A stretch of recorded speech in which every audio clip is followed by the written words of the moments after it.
स्वागत है आध्यात्मिक यात्रा में। डॉक्टर पवन जी हमारे साथ हैं।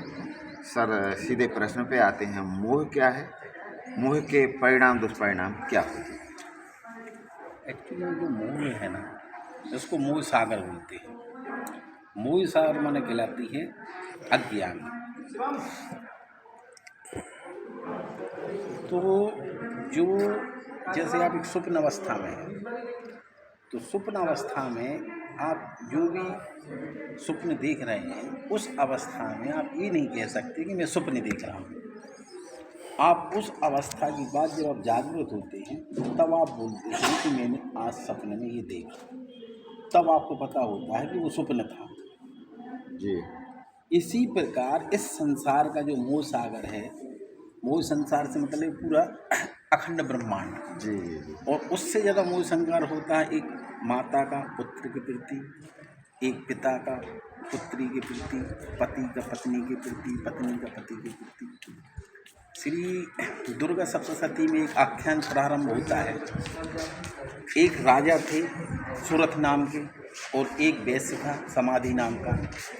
तो वैश्य की पत्नी ने और बच्चों ने उसको मार पीट के घर से बाहर निकाला था, और राजा के परिवार वालों ने या उसकी पत्नी ने सेनापति से मिलकर उस पूरे राज्य पर अधिकार करके राजा को अनिवार्यता वो देश छोड़ के भागना पड़ा। उसके बाद जो जंगल में मिलते हैं तो वो दुखी रहते हैं कि हमारा राज्य कैसा होगा, हमारी पत्नी कैसी होगी, हमारी रानी कैसी होगी। जी जी जी। तो यही सब मोह है। हाँ। और उसके लिए फिर उनका ऋषि होता है, ऋषि जी से उनसे मुलाकात होती है, तो वो मोह सागर के बारे में बताते हैं। इसी प्रकार एक भागवत, श्रीमद् भागवत में नारद मुनि जी जो प्रश्न आपने हमसे किया है, वो प्रश्न विष्णु जी से कहते हैं। तो विष्णु जी उनके लिए सामने वाले सागर में डुबो देते हैं। उनके फिर कई पुत्र हो जाते, राजा हो जाते, युद्ध होते हैं। फिर जब उस सागर से बाहर निकाल देते हो कि बड़ा विकट सागर है। तो मोह सागर के लिए समझने के लिए आपको योग युक्त शरीर बनाना पड़ेगा। और जब आप इस संसार से अतीत को देख पाओगे, थर्ड एम्पायर होता है ना, आप और हम मान लो कि दो एम्पायर हैं, एक थर्ड एम्पायर होता है। इसी प्रकार जब आपकी थर्ड आइज काम करने लगेगी, जब आप काल अतीत देखने लगोगे, तब आपको पता चलेगा मोह सागर में है। जी जी जी। तो मोह के कारण आसक्ति आएगी, आसक्ति के कारण आपको कष्ट उत्पन्न होगा।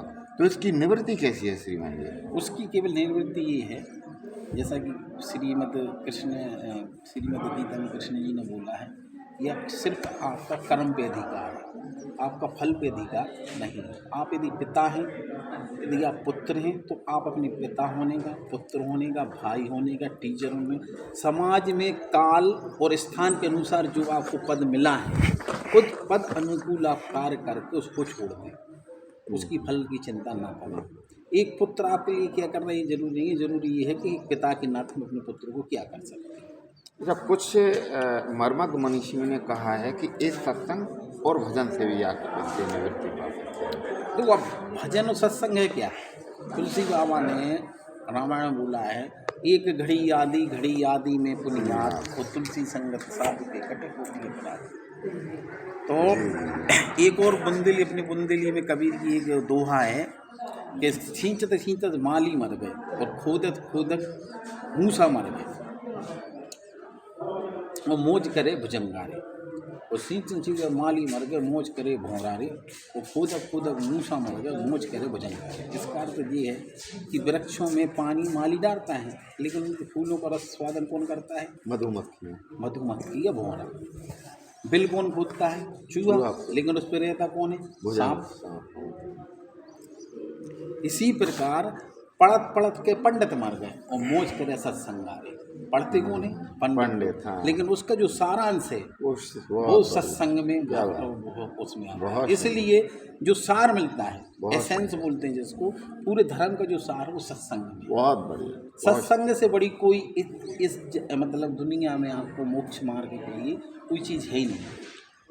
इसलिए कि सत्संगत माने सत्य के संग आपकी जो गत हो रही ना, वो ही श्रेष्ठ है सत्संग। बहुत बढ़िया। सत्य के साथ हम लोग से संगत करोगे भाई। बहुत बहुत धन्यवाद। आपको कोई भी इस तरीके से कमेंट्स बॉक्स कमेंट्स बॉक्स में लिख सकते हैं। प्रणाम।